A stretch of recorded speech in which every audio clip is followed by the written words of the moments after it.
सात्विके शरण्ये त्र्यम्बके गौरी नारायणी नमोऽस्तुते।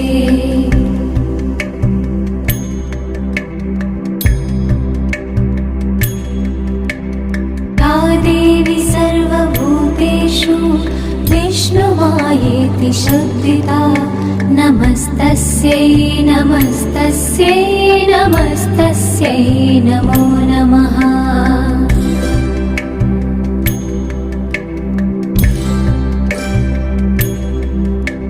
या देवी सर्वभूतेषु चेतनेत्यभिधीयते